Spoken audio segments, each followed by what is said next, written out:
كابتوم حرشاو لمعط بعينتن بزحن هبزل على درجات بصحو أقوابات رقعتاتن محدرها مدبر فلسطات أبكن متسرع مدبر فلسي نمروت بقوع مولوت عنا زلوهم تخلن تدلي تفرتاتن بجزية ببوتان بعقمن زرابح محدر حرشاي تنفاس زلوه بقولي مولوت عنا هليو أخذ فركب أنتي قد من دحرن مولادو قبونا بيوتن كنكنن كركبي قبا أما دبر فلسي زكاد وفري ننايت صباحان كتسالنتن مهرتي تمت نزلاقي لمعتاو مدبات سرح نايمنا كورن عبوتا يحز سلازو خونق آيو نمحدران مدبر فلسطات حيال تسعرن لعلتن كاقان زكاد اللو إذا مدبزي منقست إرترا حرشاو لمعات فرتاتن حملتن مسسان زقبرلو نزلو سفيح وفر بحافشا أما دبر فلسي ما يتسابرن السلاسل زلون فرات كعب فلاي كدستسيو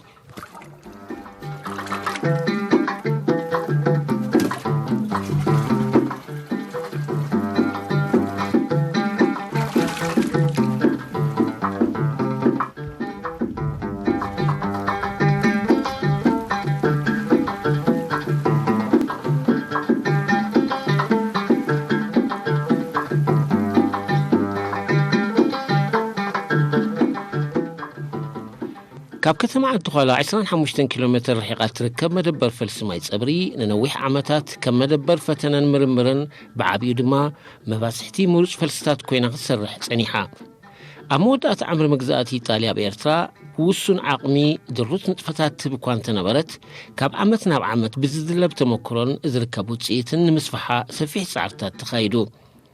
أب كفلاش حين تعتمد الثمانيتات كن بكيلاتات حرشا ورد عد خلانات محاضرت أو اشتحادنت 4 هكتار أب حملتن فرتاتن ذاتو كوري نايم بزحن من ربحان عمامات السلاسل كم زنبرت سندات تاريخي لغاقصو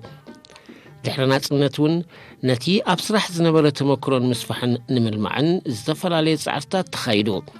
نفلستات مجو سخونة كونتات أير أب عمق زبال بوتات سلسل كونت بحرياوي سباري نفاس سلسلوا زيادو أخا أخل قرب ماين نزتفل عليه مرمر دقافي زخوانا مسالت أون سلسة قبرلا عبي أبركتو كتقبر ترايا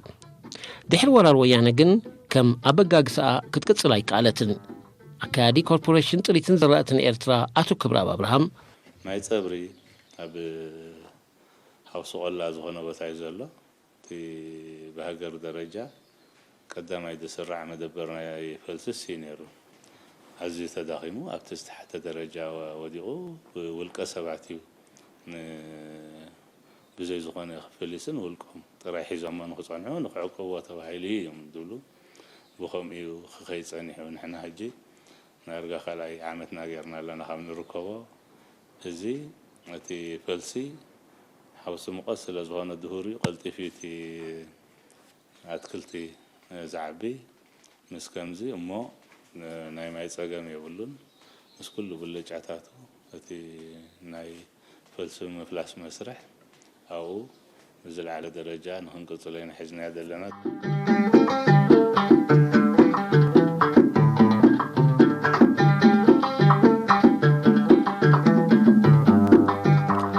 وصيت نايتي أبز حلف عامتات منقست إرترا أب معك أب ماين حمدن كايدو تصنحي سفحت مدبات نا أقباب محرس نا بزمناون مسناون حرشان مغيارو دلدل بايتاك هانس كيديو نلمعات نقدميت كدفو زقولو عبيت كزنت ماياتك أب مغيرونا يتسرعات محدرا زلوا قوتاو يتصلوا بقبل خنصبالق ترأيو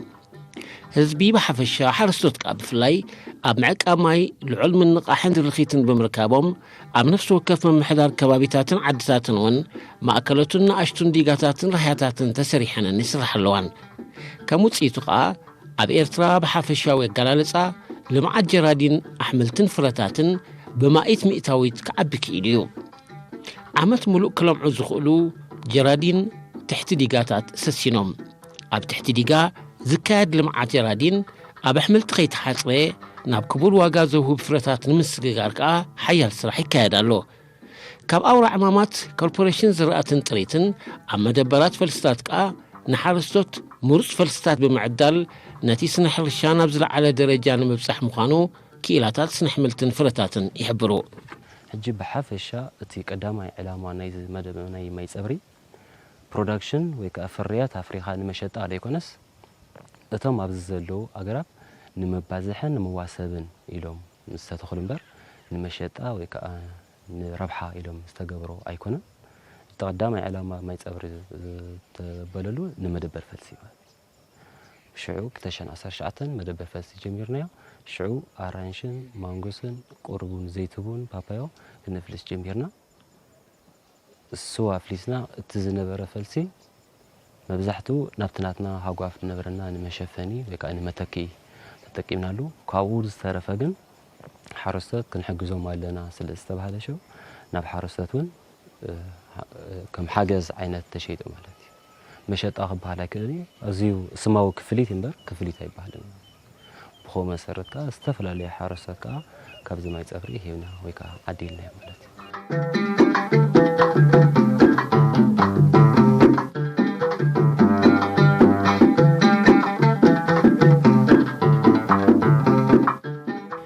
ዓውዲ ስነ ኣሕምልትን ፍረታትን ንምሕደራ መደበር ፈልስታት ልዑል ትኹረትን ገዚፍ ማለን የፍስሰሉ ኣብ መደበር ፈልስታት ዝለምዑ ኣሕምልትን ፍረታትን ብዙሕ ረብሓታት እዮም ዝረኽቡ ካብቲ ብዙሕ ውሕድ ብልጫታት እቲ መደበር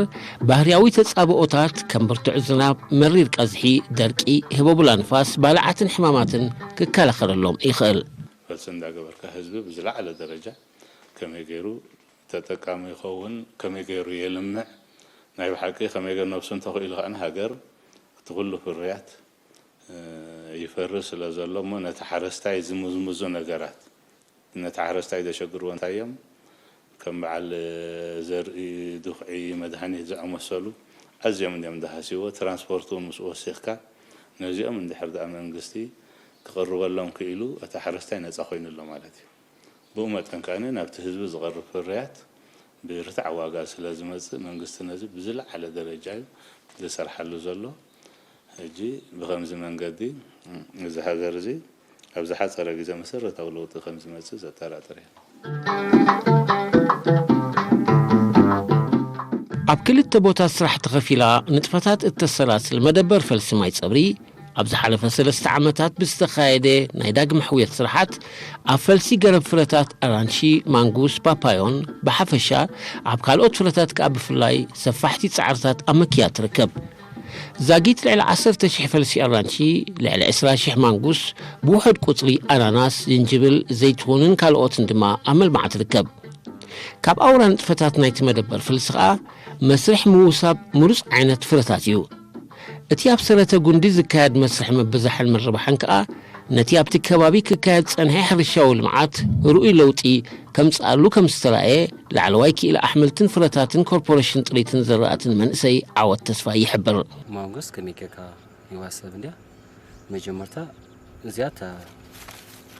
ሽበጥ ወይ ከዓ ተሳየን ዝበሃል እቲ ብላዕሊ ገረብ ዝኸውን እዚያታ ፍረት በና ማለት እዩ እዚያ ኩሉ ግዜ ክንመርፃ ከለና መቐረትና ታሪእና ሕብርና ታሪእና ግዝፍና ታሪእና መሪፅና ኢና ነምፃ ማለት እዩ ኩሉ ግዜ ኣብ ማንጎስ እዚ ሓድሽ ዓሌት ብዙሕ ኣድቫንቴጅ ኣለዎ ወይ ከዓ ብዙሕ ጥቕሚ ኣለዎ ሓደ ኣብ ሓፂር ግዜ ኣብ 5 ዓመት ፍርያት ዝጅምር ካልኣይ ሓፂር ስለ ዝኾነ መድሃኒት ክገብረሉ ድዩ ክትቅምቅሞ ድዩ ፍርያት ክትእክብ ከለኻ ድዩ ትዘቐለለ ነገር እዩ ማለት እዩ እጂ እሰን ከመይ ጌርና ክንዋሰን ክንሪእና ማለት እዩ መጀመርታ ኩሉ ግዜ እዚኣ ክንመርፃ ከለና ካብ ሕማም ዘይብላ ገረብ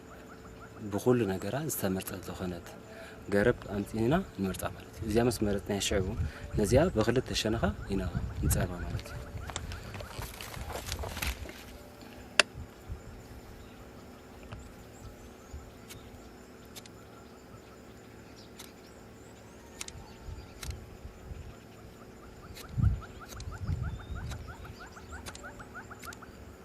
نزيا في جانا مسدالنا يا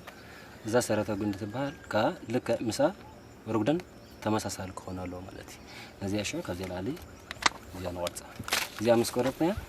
نزيا أماخل نجدا مالتي نزيا هم نجدا نجدا نزيا شو أبياتاتو نزيا زي كنا مساتانيا نزيا شو بلاستيك غيرنا نشوفناها مالتي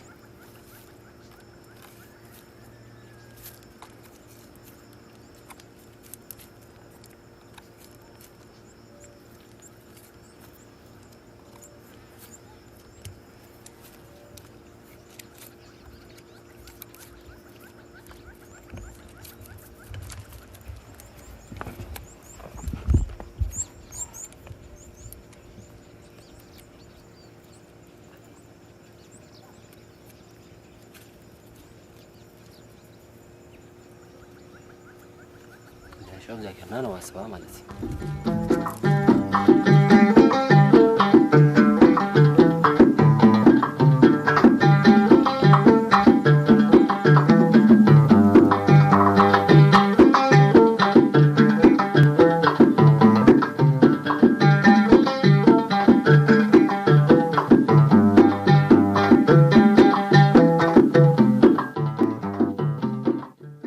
حملة جزا فلسي بقولي كسبنا بقوامي بوتو زقعز سفيح سرحان لعلم محدران زكاة البوتايو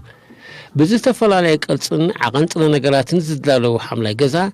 أما قد صار لعل برهان صحي مقتن نفاسن عزوز قدبر اسمه الله نتوم أبقولي زرأي حماماتن مسفلستاتن حمدن زمتو بالعاتن صحيين أما كل خال زهل وقده قليل يكونن بقربان بقليل زكاة محدرا مدبر فلسي أب حملة جزا أما قد أبو صايتاتن مقود صار سرحنكا اتخالق باللجويو أبز بوتا عيسرا زخونه أبالات هلونا ماي مستعيد تخنكن كلها ساتم يكايدو مالتي أبتي تدرب حيد زد لهم حاجة زد ليمون كاب حلحلون أبالاتنا نتيهم محقزون جي أبتي مدبر فلسي نتينا خنزارم دحت خينا حاد خلت زر أي حمامات هلو أبا رانشين دحت نتينا ليف ماينر يرأي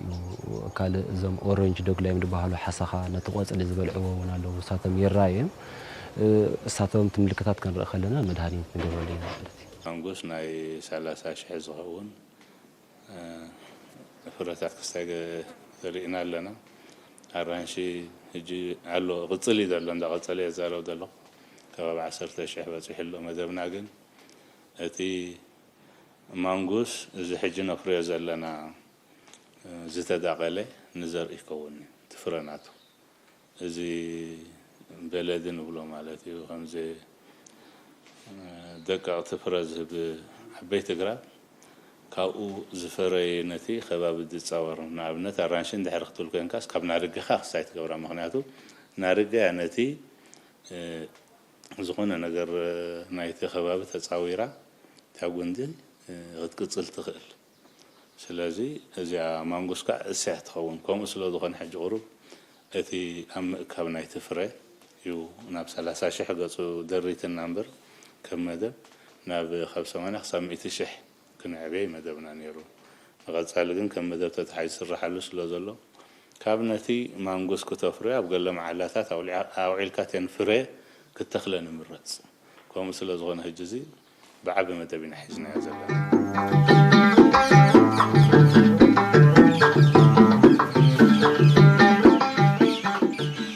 ربما ما يتصبري هبتام منش ما يزمر فلسيو كبلغتي زباون توريدو نأوارح بزي ربا يقعز تحت بايتاو ما يبهمهبتان دما نتابز مدبر فلس زل عبا إلاي ملأ بزيت صقم كاب حد كرمتي نابكال كرمتي تسقاقر إلا مدبر فلسي بموتر سجمقعا نابقن اتملأ اتي أبقن ازوهر الماي بقبو محدرا مسنو نتبطباو سرعة مزرقح كا نتي نتفتات يتقبرو إز ربا مسانا بقربا سلزلو الصخا ناي تحت ماي بوزح سلزلو كساب لومين أي واحد ماي تسقم يبلنا نتماي زلو تتقيمنا خا نتزلو أتاخلتي نحنا نمبازي حيلنا نحاسبون نتي مسانا زلو فلسي معانتا ونفلسان نعو أخر زخنا ماي لنا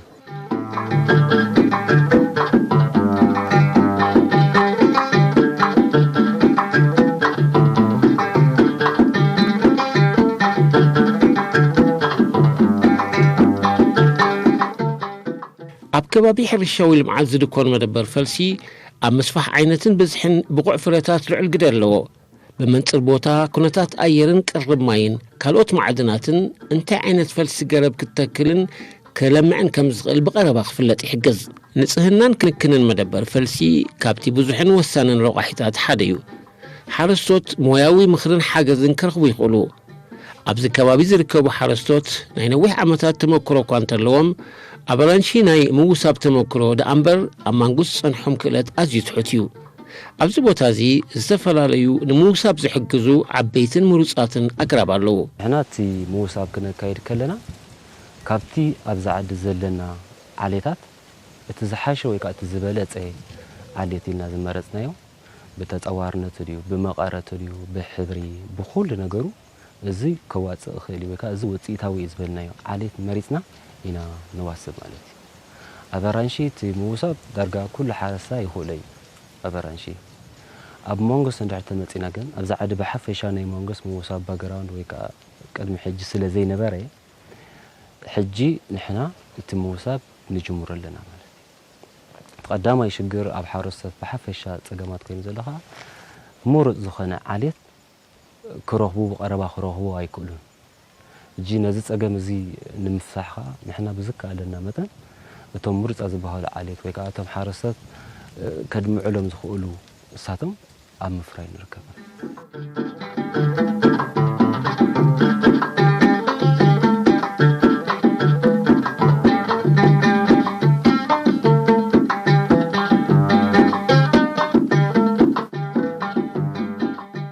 በዓል ሞያ ስነ ኣትክልትን ፍረታትን ዓወት ተስፋይ ኣብ ጣፋ ንፋስ ተወሊዱ ኣብ እውን ናይ ባባእታት ትምህርቲ ጀሚሩ ካብ ዓዲ እዝየን ናብ ቤት ትምህርቲ ዓዲ ኋላ ብምምልላስ ከዓ ናይ ካልኣይ ደረጃ ትምህርቲ ዛዚሙ ኣብ መበል 25 ዙርያ ሃገራዊ ኣገልግሎት ሰዋ ብምውራድ ናይ 11 መልቀቂ ፈተና ብምውሳድ ናብ ኮሌጅ ሕርሻ ሓመልማሎ ኣትዩ ቀዳማይ ዲግሪ ከዓ ብስነ ኣሕምልትን ፍረታትን ረኺቡ ኣብ ኮርፖሬሽን ጥሪትን ዘራእትን ፕሮጀክት ገርሰት ተመዲቡ ናብ ስራሕ ዓለም ተጸንቢሩ ኣብ መደበር ፈልሲ ገርሰት ነቲ ኣብ ኮሌጅ ሓመልማሎና ተማሃረና ስርሐን ዝደለቦ ክእለት ምውሳብ ፍረታት ከዓ ብሰፊሑ ስርሓሉ ባይታ ረኺቡ ኣብ ኮሌጅ ሕርሻ ሓመልማሎ ከለኹ ሓደ ንፍዕ ህንዳዊ መምህር ነይሩ ፕሮፌሰር ስላሳናም ዶሮባር ይባል በዚ ጋጣሚ ከመስኩ ይደሊ ንዓይ ናብዚ ደረጃ ዝበፅሐኒ ሰብ ንሱ እዩ ናጽነት ሂቡ ኩሉ ነገር ፈትንለኒ እሱ ዘለዎ ተመክሮ የካፍለኒ ብኩሉ ነገር ናብዚ ደረጃ ዝበፅሐኒ ንሱ እዩ ማለት እዩ ስለዚ ኣብቲ ኮሌጅ ሕርሻ ሓመልማሎ ከለኹ ኩሉ ዓይነት ይፈታትን ኩሉ ዓይነት ትሬን ገብር ስለ ዝነበርኩ መበገሲ ንሱ እዩ ማለት እዩ ብድሕሪኡ ሽዑ ኣብ ገርሰት ምስከድኩ ኣብ 2016 2017 ብውሑድ ቁፅሪ ኣብ ገርሰት ጀሚርዮቲ ምውሳብ ናይ መንግስት ማለት እዩ ብድሕሪኡ ናብ ዝተፈላለዩ ናትና ትካላት ብምኻድ ናትና ሕርሻታት ማለት እዩ ኣብዛ ሓፂር እዋን ዓዲ ሃሎ ከይድና ዋሲብናሎም ነርና ስለዚ ምስ ግዜ እንዳሰፍሐ ይመጽእ ኣሎ ማለት እዩ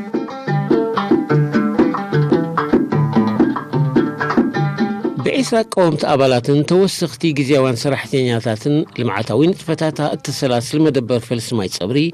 ኣብነታዊት ምስክር ናይቲ መንግስቲ ኤርትራ ኣብ ምምዕባል ዓቕሚ ሰብ ዘካይዶ ዘሎ ጻዕርታት እያ ኣብዛ መደበር ፈልሲ ዝነጥፉ ዘለዉ መንእስያት ብክልሲ ሓሳብን ግብርን ዝተመከሩ እዮም ንዝቐሰምዎ ትምህርትን ዝዘለብዎ ተመክሮን ብግብሪ ክሰርሕሉ ዝኽእሉ ሰፊሕ ባይታ ከም ዝረኸቡ ኣባልታ ሻዓይ ዙርያ ሃገራዊ ኣገልግሎትን ኣብ ዝሓለፈ ዓመታት ድማ ኣብ ዝተፈላለየ ናይ ልምዓት ቦታታት ክሰርሕ ዝጸንሐ ሓላፊ መደበር ፈልሲ ሕርሻ ኣቶ ግርማይ ተኽለሰንበት ይሕብር 19 ኣባላት ኣለውና እዞም 19 ኣባላት እዚ መደበር ፈልሲ ብዘይ ተበገሶ መልካም ተስኡ መልካም ሓንሳ መደብ ስራሕ ምሳብካዮም ተበግሾም ዝኸዱ መንእስዮም ዘለውና ሓንሳ መደበር ፀሃይ ድዩ ፀሃይ ምሰልካ ሓተወዲ ሰብ ንጎት እስዩ ወታ መደቡ ስራሕ ዝተመደበቶ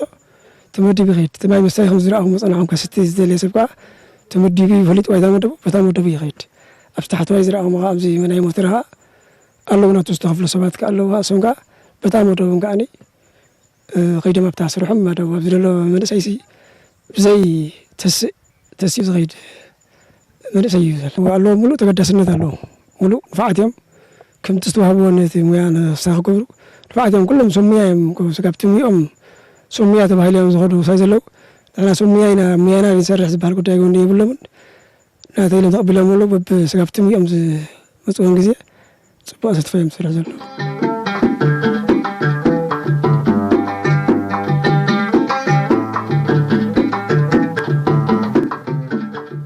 መብራህቱ ፍስሐዬ ሓደ ካብ ገዳይም ኣባላት ሕርሻ ልምዓት ኮርፖሬሽን ዝራእትን ጥሪትን እዩ ኣብ 2000 ዓመተ ምህረት ኣብ ፕሮጀክት ኣፊምቦል ተመዲቡ 16 ዓመታት ኣብቲ ትካል ከገልግል ድሕሪ ምጽናሕ ናብ መደበር ፈልሲ ማይ ጸብሪ ተመዲቡ ኣብ ስራሕ ይርከብ ንሓፈሻውን ዕለታውን ንጥፈታት ስርሖም ኣመልኪቱ ኸኣ መደበር ፈልሲ ማይ ነሰቲ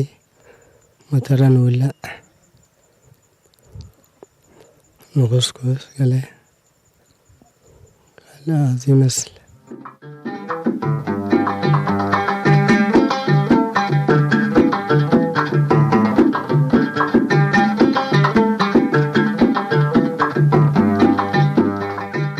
መንእሰይ ወልደሩ ፍዕል የማነ ኣባል መበል 27 ዙርያ ሃገራዊ ኣገልግሎት እዩ ድሕሪ ታዕሊም ኣብ ክፍለ ሰራዊት 22 ተመዲቡ ንክልተ ዓመት ድሕሪ ምግልጋሉ መንግስቲ ብዝፈጠረሉ ዕድል ትምህርቲ ናብ ቤት ሞያዊ ስልጠና ዓዳሃሎ ጸንቢሩ ናይ ሓደ ዓመት ትምህርቲ ወሲዱ ኸኣ ብስነ ሕምልቲ ብሰርቲፊኬት ተመሪዑ ኮርፖሬሽን ዘራእትን ጥሪትን ኣብ ዘመሓድረን ፕሮጀክታት ሕርሻ ክሰርሕ ድሕሪ ምጽናሕ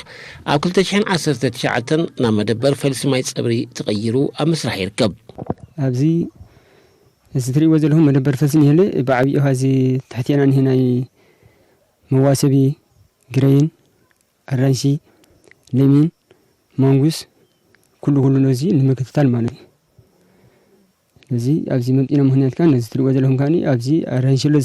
ፈልሲ ዝፈለሰ ማንጉስ እውን ይህለ ማለት እዩ ሕጂ ክትሪእና ዝፀናሕኩም ዓቕሚ ኣባላትና 19 ሰባት ኣለና እዞም 19 ሰባት እዚኣቶም ከዓ በብናቱ ውዳበ ገሊና ማይ ነስቲ ገሊና ነዚ ፈልሲ እዚ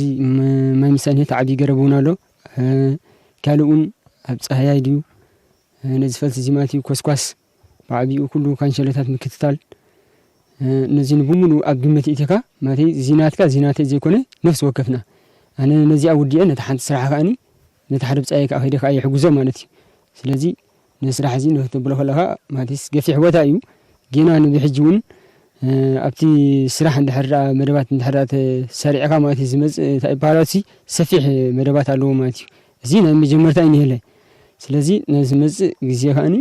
ከመይ ጌርና ከዓ ነስፍሖ ከኣኒ በብእዋን ማለት ካብ ዝሓለፈ ዓመት ለዝበን እንታይ ጌርና ኣለና ነናቱ መደባት ኣለዎ ዝመፅእ ዓመት ዘሎ ከዓ እንታይ ዓይነት ውጥን ክንውፃልና ከኣኒ ብኩሉ ከኣኒ ምስ ዘለዉ ኣካያት ስራሕና ድዩ ምስ ኣባላትና ኮይና ንገብሮ ስራሕ ማለት እዩ ስለዚስ ነዚ መስልቲ ኣካያዳ ስራሕና ብዙሕ ስራሕቲ هو እሱ ማለት ኩሉ ነገር እንድሕር ኣሰቢልካ ካብ ከባቢኻ ዘለኻ እንዳተምሃርካ ትኸይድ ምክንያቱ እቲ ኣነ ኣብ ሳዋ ከይውረድ ከለኹ ኣብ ገዛ ዝነበርኩን እዚ ሕጂ ደገ ወፅየ ዘለኹን ምስ ሕጂ ዘለኹም ምስ ናይ ገዛ ራእይ ከለኹ ማለት እዩ ብዙሕ ሞያታት ዝጥረኹሉ ኩሉ ነገር እንድሕር ኣስተውዒልካ እንድሕር ትኸይድ ተኾንካ ከኣኒ ዘይድለብ ትምህርቲ የለን ዘይተሓሰሉ ምህርቲ ከዓ የለን ማለት እዩ ምክንያቱ እንድሕር ፃዕሪ ካይድካ እንድሕር ኩሉ ነገር ተገዳስነት እንድሕር ሰሪሕካሉ ኩሉ ነገር ኢኻ ተዓግበሉ ማለት እዩ ሕጂ ኣነ ዋላ እዚ ናይ ምውሳብ ድዩ ካልእ እውን ዝተፈላለዩ ኣብየናይ ግዜ ተዘሪኡ ክንደይ መዓልቲ ይገብር ብክንደይ መዓልቲ በቂሉ ዓይናይ እንታይ ስለ ዝኾነ ደንጊ እውን ኩሉ ናተይ ናይ ውሽጠይ ዝገብሮ ኣካይዳ ኣለኑ ማለት እዩ ኣብቲ ርእሲ ናይ በዓል ዓወት ምሁርና ማለት እዩ ካባና ላዕሊ በዓል ዓወት ሕጂ ንዕኦም ተመርኪስና ከዓ ንሕና ከዓ እዚኣ ከመይ እንድሕር ኢልናዮም እሳቶም ከዓ ትግባእ ሓበሬታ እንድሕር ሂቦምና ንሕና ከዓ ንኸ ምስ ናተይ ዘለና ንረኣያ ገረኻ ናብ ዝላዕለ ደረጃ ይብፅሑ ማለት እዩ ሕጂ ንሕና እቲ መሰረታዊ ነገር ዘለና እቲ ቀረባት እቲ ናይ መደበር ፈልሲ ብሰፊሑ እንድሕር ተገይርና ከሊሉ እቲ ህዝቢ ክረብሕ ስለ እቲ ሓረስታይ ክሕገዝ ስለ ዘለዎ ንሕና ብዝካለና መጠን በቲ ዘለና ክእለትን በቲ ዘለና ተመክሮ ንሕና ንህዝቢ ክነገልግሎ ድልዋት ኢና ሕጂ እቲ ቀንዲ ፅቡቅ ነገር ናይ እቲ ስራሕ እንታይ እዩ ፍርያት ናይ ሓረስታይ ኣብቲ ዓይነት ዘርኢ ኣብኡ ድምርኮስ ሓረስታይ ፅፉፍ ዘርኢ እንድሕር ተሂብካዮ ፍርያቱ ክዓቢ ሓረስታይ ድኹም ዘርኢ እንድሕር ተሂብካዮ ከዓ ፍርያት የለን ማለት እዩ ስለዚ ሓረስቶት ናትና እቲ ከምቲ ዝድለ ከፍርዩ እንድሕር ተኮይኖም ሓደ ሙሩጥ ዝኾነ ዘርኢ ወይ ከዓ ሙሩጥ ዝኾነ ተኽሊ ክረኽብሉ ማለት እዩ نحنا كم كند علامة نتوطأ لنجارك حرست مرت زخانة تخلي كرخو دبل حسابي مالك سيدنا نحنا بزكى لنا متن بزل لنا مويا نحرستاي كم يجينا زدل لي فلسطات نقرب له إيه أجي أبز عدي زي له نامنت إذا محدش عليتنا يمانجوس أب حرست كم تزدل لا يبتحن نحنا كم كند علامة حيثنا نصرح على زلنا خا نزيه حرستاي وتم أبز زمن زالو زبالو ويكا أبز جزيز زالو زبالو مرتات مس جزيز خلوا زلو حدش جنريشن الساتم وتنفس سام نحنا خا بعق مناك ندالو لهم كن كلا لنا مالتي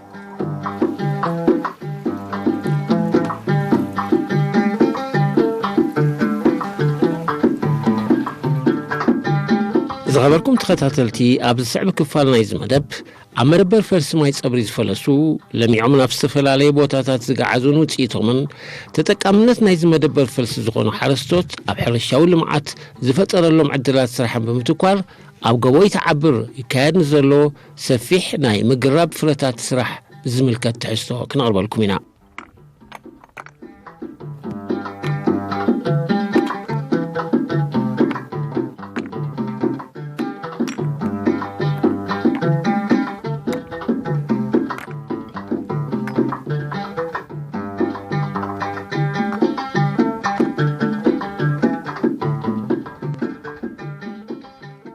أنا منقستي عبي كالعبي هي بيجرنا مهنياتو أبز بوتاز مزينا دكنا هنا عبي سريحنا ندعي أنا منقستس نبحق إذا مسكونه بتحيينا أنا أبصرنا يأتينا كأو نبى ألفا بدحرينا بسعر بيلنا كسعر خان بزجوب مسينا له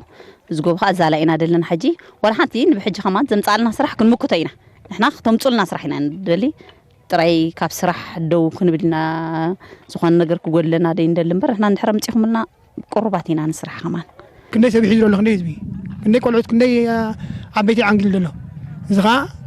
يغني لنا من منقستنا دقا بزانو سيفحتي ربلع دقا يكأرودني كم زعنا النبر هذا هزبية كم زد سعراد ولا سب فرطان خونلنا لم كتكون لنا بقرنا لنا رقصنا يخن كيد ملء تسفالين انت سعرنا سي كريالنا لو تي تواتين دول منقستنا واتين لنا دول سي ملء ده قدسي وندي أبزخ بدأ عندنا سي لم كوي ناس بقرنا عند رجعنا يخن كي تسوالنا